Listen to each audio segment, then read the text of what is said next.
میں نے پڑھا میرے مولا مشکل کشا رضی اللہ تعالیٰ عنہ اپنے دروازے کے باہر بیٹھے رو رہے تھے. کوئی عاشق گزرا، کھڑا ہو گیا، عرض کرتا ہے مولا کیوں رو رہے ہیں؟ آپ نے فرمایا لگتا ہے اللہ علی سے ناراض ہو گئے.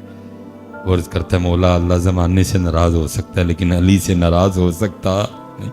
آپ نے فرمایا نہیں مجھے لگتا ہے کہ ہو گیا ہے. اس نے عرض کی حضور وہ کیسے؟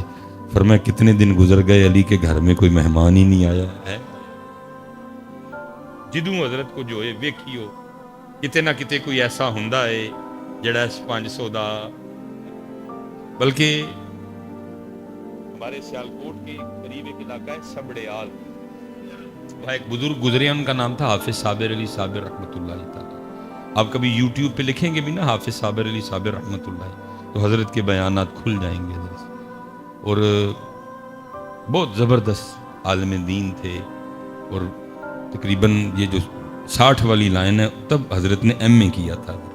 عالم بھی تھے اور ساتھ ایم اے بھی تھے، اس لیے وہ ایک کالج میں پروفیسر بھی تھے حضرت. لیکن جیسے جیسے اللہ ان کو اونچا کرتا گیا وہ ویسے ویسے نیچے ہوتے گئے. پروفیسر تھے لیکن ایک وقت آیا کہ پریس کیے ہوئے کپڑے پہننے چھوڑ دیے، بالکل اسی طرح جایا کرتے تھے. وہ جب کہیں جاتے تھے نا تو لوگ حضرت کی جوتیاں اٹھا لیا کرتے تھے تو حضرت کو اچھا نہیں لگتا تھا. وہ تنگ آ کے نا آپ نے جوتیاں پہننے چھوڑ دی، ننگے پاؤں رہتے تھے ہر وقت. مدرسہ بھی تھا ان کا ایک، وہ جمعرات کو جایا کرتے تھے بس اپنے گھر، باقی پھر جب جمعے کی فجر کے لیے آنا تو پھر جمعرات کی عشاء تک جو ہے نا وہ مسجد میں مدرسے میں رہا کرتے تھے. بڑی کمال شخصیت. وہ ایک دفعہ نا حضرت گرمی بڑی تھی، جون چل اور حضرت صاحب کڑاکے کا جون، جان نکالنے والا جون، تقریباً ٹیمپریچر 47 48 پہ چلا گیا ہوا. اب جس بندے نے آنا نا اس نے آ کے عرض کرنی حافظ صاحب دعا فرمائیں بارش کے لیے. اور آپ کبھی یوٹیوب پہ لکھیں گے نا حافظ صابر علی صاحب اور دعا لکھیے گا ان کی، تو آپ جب سنیں گے نا تو آپ کو یقین ہو جائے گا کہ یہ بندے میں کوالٹی تھی کہ یہ اللہ کو منا سکتا تھا. ایسی سونی دعا کرتے تھے. اور وہ ہر بندے نے کہنا لیکن بارش. ملک صاحب ہیں جنہوں نے بتایا، وہ کہتے ہیں میں گھر تھا تو میرے دروازے پہ دستک ہوئی، میں نے دروازہ کھولا تو مدرسے کا بچہ تھا، اور وہ کہتا ہے جی آپ کو حافظ صاحب بلا رہے ہیں. کہتے ہیں میں آیا تو حافظ صاحب نے نا مجھے 1000 دیا اور دے کے فرمانے لگے ملک صاحب اس کا وہ قیمہ لے کے آئیے گا جو آپ گھر میں خود کھاتے ہیں. کہتے ہیں میں سمجھ گیا. میں دکاندار کے پاس گیا، میں نے کہا نہ چربی نہ چھچڑا تے نہ ہی ہڈی، پیور قیمہ. کہتے میں نے 1000 کا بڑا قیمہ لیا اور میں شاپر لے کے مدرسے میں حافظ صاحب کے پاس. کہتے مجھ سے قیمے کا شاپر لے کے کہنے لگے ملک صاحب آپ جائیں گھر. کہتے ہیں میں بھی گھر نہیں گیا، میں باہر جا کے نا چھپ گیا. اب حافظ صاحب کے اگر مسجد سے باہر نکلے نا تو مین اڈے پہ جانے کے لیے 2 راستے تھے. ایک اس سائیڈ کا راستہ جو مین راستہ تھا جہاں گاڑی مدرسے کے قریب آ جایا کرتی تھی، دوسرا بالکل باریک گلیوں والا راستہ جہاں 2 بندے بمشکل سے گزر سکتے ہیں. کہتے ہیں باریک راستے سے گئے، میں بھی پیچھے پیچھے چل پڑا. وہ 3-4 موڑ انہوں نے کاٹے تو کھڑے ہو کے نا میری طرف دیکھ کے کہنے لگے ملک صاحب پھر چھپ چھپ کے دینا نہ ہو آنا ہے تو پھر نہ لیا ہو. کہتے ہیں میں ساتھ چل پڑا. کہتے ہیں مین اڈے میں پہنچے، اڈا کراس کر کے آگے کھیتوں میں چلے گئے. کہتے کھیتوں میں کافی آگے جانے کے بعد جا کے دیکھتے کیا ہے کہ منظر کیا ہے کہ ایک کتیا ہے جس نے بچے دیے ہوئے ہیں. ٹھیک ہے جی، لیکن ہوا کیا ہے کہ کوئی گاڑی والا اس کو ہٹ کر گیا ہوا ہے اور اس کی پچھلی ٹانگیں ٹوٹ چکی ہیں. اب کیونکہ ٹانگیں ہے کوئی نہیں پچھلی، اس لیے وہ کھانے کے لیے جا ہی نہیں سکتی تھی. وہ بھی بھوکی، اس کے بچے بھی بھوکے، وہ بھی رو رہی ہے، بچے بھی رو رہے ہیں. تو بارش کدھر سے آئے پھر؟ وہ تو رب کا ولی تھا نا، اس کو کہیں نہ کہیں سے کوئی تار آ گیا کہ اور روندی پئی ہے تو بارش تار نہیں پہن رہی، ماں بھوکھی ہے، بچے بھوکے ہیں، بارش. کہتے حافظ صاحب اس کو دیکھ کے نہ رو پڑے، اس کی باقاعدہ آنکھوں سے آنسو گر رہے تھے. حافظ صاحب رو پڑے، شاپر کا منہ کھولا، شاپر کو فولڈ کیا تاکہ اس کو پریشانی ہو نہ، کر کے نا اس کے سامنے رکھا. پتہ نہیں کب کی بھوکی تھی، وہ ٹوٹ پڑی ہے درد شاپر پہ نا، اور اس نے پیٹ بھر کے قیمہ کھایا. جو قیمہ کھا لیا تو اس نے آسماں کی طرح منہ کر کے نا کو آواز نکالی. تو ملک صاحب کہتے ہیں کہ جب ہم گئے تو گرمی کی وجہ سے پسینے میں بھیگے گئے، لیکن جب واپس آئے تو باران رحمت میں نہاتے ہوئے آئے۔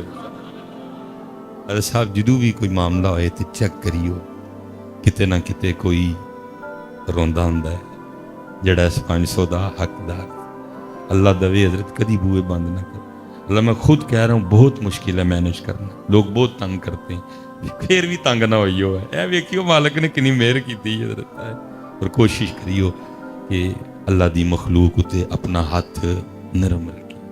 حضرت عمر رضی اللہ تعالیٰ عنہ پکڑ کے جھاڑو دے رہے ہیں، سارا گھر صاف کیا، مشک لی، پانی لینے چلے گئے، پانی لے کے آئے، ٹھیک ہے جی، آ کے تو آٹا گوندا، آٹا تیار ہونے کے لیے رکھ دیا، سالن بنایا، ٹھیک ہے جی، سالن پک گیا، روٹی پکائی، سالن برتن میں ڈالا، روٹی لی، اماں کے پاس آئے، اماں کو اٹھا کے بٹھایا، ایک نوالا توڑا اور اس کو سالن میں ڈپ کیا اور نوالا اماں کے ہونٹوں سے لگایا تاکہ اماں کو پتہ لگے کہ نوالا کھانا ہے، کیونکہ بولنا نہیں تھا نا ابھی، کہ ابھی اماں کو پتہ نہ چلے کہ ابو بکر نہیں ہے، اس لیے بولے کچھ نہیں، نوالا ہونٹوں سے لگایا تاکہ اماں سمجھ جائے کہ نوالا کھانا ہے۔ لیکن حضرت عمر فاروق رضی اللہ تعالیٰ عنہ فرماتے ہیں نوالا ہونٹوں سے لگا، ساتھ ہی اماں بول پڑی اور کہتی کیا ہے، آج ابو بکر نہیں آئے، آج ابو بکر نہیں آئے، کیونکہ مزاج مبارک میں جلال بھی تھا۔ آپ نے فرمایا اوئے اس کو تو نظر آتا ہے، میں تو امی اتنی دیر لگا رہا کہ پوچھے گی تو بتاؤں گا، اس کو تو نظر آتا ہے، اور اگر اس کو نظر نہیں آتا ہے تو اس کو کیسے پتہ چل گیا کہ ابو بکر نہیں آئے؟ آپ فرماتے میں نے کہا ماں تجھے نظر آتا ہے، تو آگے سے کہتی ہے اے آنے والے اللہ کی عزت و عظمت کی قسم مجھے نظر نہیں آتا۔ آپ نے فرمایا پھر تجھے کیسے پتہ ہے ابو بکر نہیں آئے؟ تو آپ فرماتے اس نے منہ کھول کے دکھایا تو منہ میں دانت ہی کوئی نہیں تھا۔ کہتی آنے والے پتہ اس طرح چل گیا کیونکہ میں نوالا چبا نہیں سکتی ہے، میرے منہ میں دانت کوئی نہیں۔ جب ابو بکر آتے ہیں تو پہلے نوالا خود چباتے ہیں، اس کو نرم کرتے ہیں، اور جب وہ نرم ہو جاتا ہے اس کو میرے منہ میں رکھتے ہیں، میں اس کو نگل جاتی ہوں۔ آج جب سخت نوالا ہونٹوں سے لگا میں سمجھ گئی ہو نہ ہو ابو بکر نہیں آئے ہیں، ہو میرا کام غریبوں کی حمایت کرنا، درد مندوں سے ضعیفوں سے محبت کرنا۔ پڑھا ہم نے ضرور ہے لیکن کی انہوں نے پڑھیا تو کوئی نہیں لیکن کی دب کے کی ہے۔ اس لیے حضرت ایس پاسے آؤ، اس وقت ہمارے پاکستان کو پیار کی ضرورت ہے۔ دیکھو تو صحیح پاکستان کن حالات سے گزر رہا ہے، اور اسی حضرت عجیب قوم ہے، دین سیکھو، دین سیکھو حضرت، اور اللہ کی طرف سے اللہ کی طرف آؤ، غصہ اللہ کے لیے، محبت